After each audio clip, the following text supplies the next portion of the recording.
MashaAllah, la hawla wa la quwwata illa billah al-aliyyil azim. A'udhu billahi minash shaitanir rajim. Bismillahir rahmanir rahim. Alhamdulillahi wa kafa. Wassalatu wassalamu ala ibadihi alladhina istafa. Amma ba'du, farabbi shrah li sadri wa yassir li amri wahlul 'uqdatam min lisani yafqahu qawli wa qul rabbi adkhilni mudkhala sidqin wa akhrijni mukhraja sidqin waj'al li min ladunka sultanan nasira. Bismillah wa billah wa tawakkaltu ala Allah. In the name of Allah, the most compassionate, the most merciful. In verse number 125 of Surah Al-Baqarah, second chapter of the Holy Book of Quran, we recite it first together. A'udhu billahi minash shaitanir rajim. Bismillahir rahmanir rahim. Wa iz ja'alna al-bayta masabatan lin-nas wa amna wattakhidhu min maqami Ibrahima musalla. وأهدنا إلى إبراهيم وإسماعيل أن طهر بيتي للطائفين والعاكفين والركع السجود. This verse is also directed the tone of talk towards Israelite, and Allah is telling them again, you remember another thing, you recall to your mind another thing, so that you can remember that and you become mu'min and you accept what your prophet, your new prophet has brought for you. This last prophet of Allah, Muhammad sallallahu alayhi wa sallam. For this very reason, Allah is reminding them. And here, Allah reminds them about His Highness Ibrahim alayhi salam, another episode of his life, so that these realities, when they are put forward and they are explained and they are given detail of that here and explain that detail, they may come to this result that this is a real thing from Allah and this prophet is also from Allah, and what is being revealed to him is all that from Allah, because it matches what they have in their book and in their mind. For this, Allah is taking help of their mindset and what they have already in their mind, they have read in their books, they have been propagating that in their societies and in their religious program and events. All these things were always being preached and being told to the masses of Israelite in all these years, long years they have been told, and everybody of them, every one of them, even their children knew all these stories and all these tales and all these events that happened in the history. So they were knowing, and Allah is just reminding them and wants them to it is like making some kind of poking and some kind of pinching them and some kind of having a jerk to them, so that they can awake from the situation that they are totally in a dormant condition, so they can awake from that and come and understand the situation and accept the new revelation that have come to this prophet. So this is the main reason behind all this reminding and recalling. And in this verse, another episode of the history and the reality which they knew and that was part of their religion, and they accepted it for years and years and years, and now they are not accepting that, and they are denying it. وَإِذْ جَعَلْنَا الْبَيْتَ, and remember, O Israelite, when we set al-bayt masabatan, that is another universal reality. As I have said, ja'alna and ja'ala, it is used in the holy book of Quran for the purpose of telling a universal reality.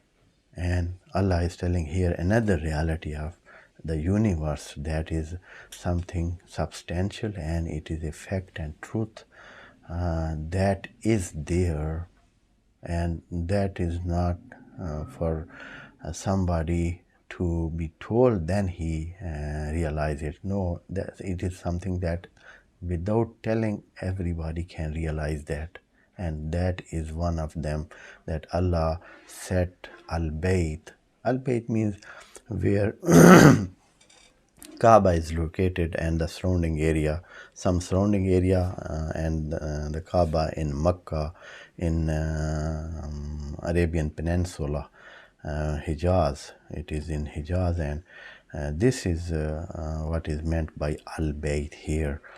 Masabatan lilnas, and that will be a place where it will be a place of visitation. People will visit that. Linnas, Allah said Linnas, and it will be a place of visitation for all the men. And it was like that, and there was no restriction for any of the religion to visit Kaaba. And before announcement of Islam, from every religion and from every aspect of life, people came to Kaaba and they make their tawaf, and they make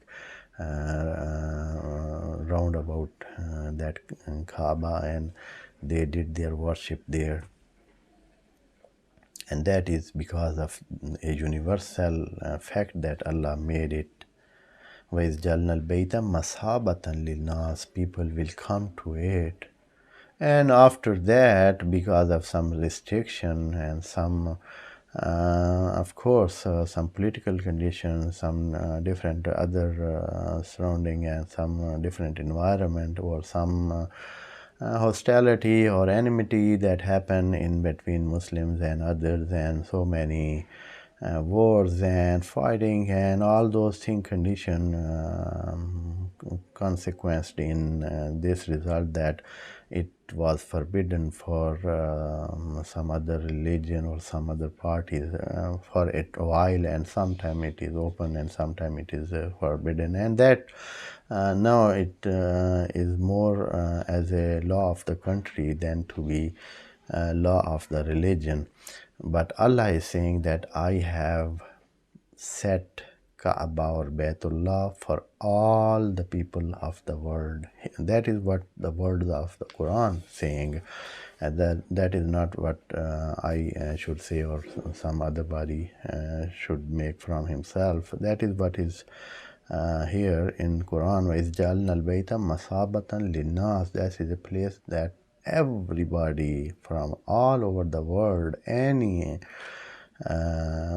religious men or women, can come to that and visit that. وَأَمْنًا, and also Allah is saying that we set it as Amn, and that is a reality that we have seen, because this area where Kaaba is located, or Al-Bayt is located, it was not part of any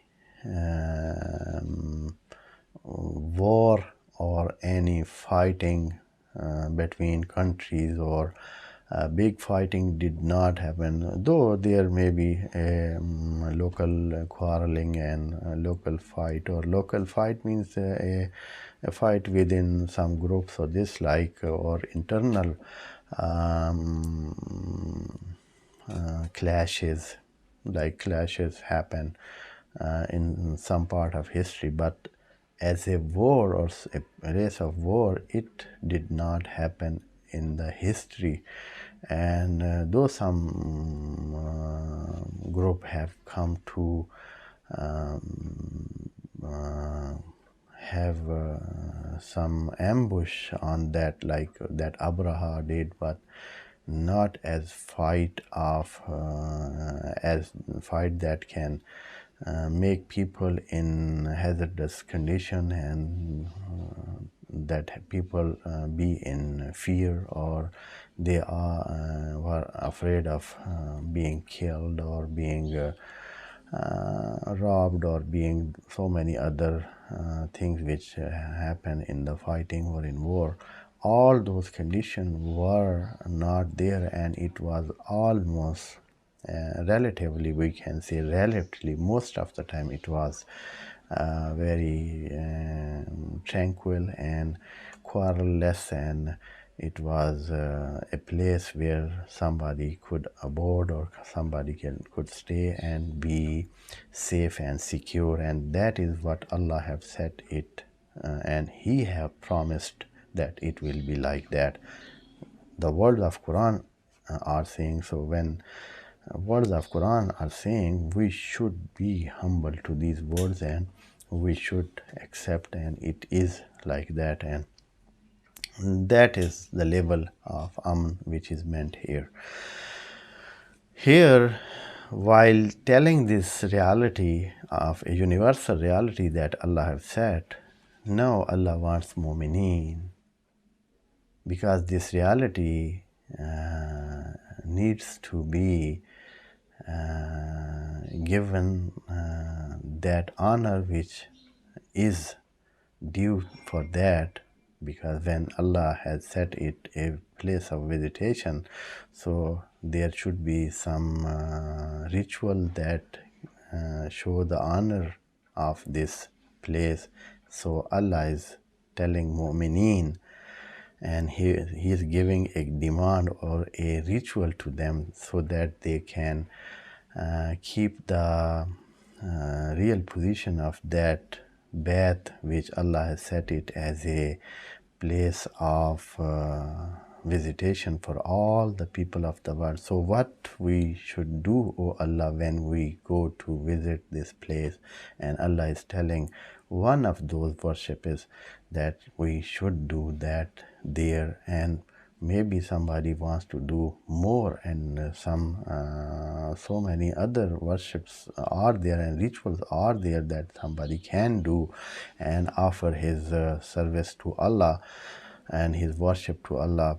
But Allah is telling a special point that, and that point is mentioned here because of Ibrahim alayhi salam, because his name is related to that place. So he is exalting Ibrahim and keeping his lofty place more higher, and he is giving him, Allah is honoring Ibrahim, and because this place is related to him, so Allah is telling mu'mineen to offer prayer, establish prayer at this special place. And Allah is telling, وَاتَّخِذُوا, O mu'mineen, you mu'mineen, وَاتَّخِذُوا, here imperative frame of the imperative format of the word is used. وَاتَّخِذُوا, O mu'mineen, you have to take min maqam Ibrahim musalla.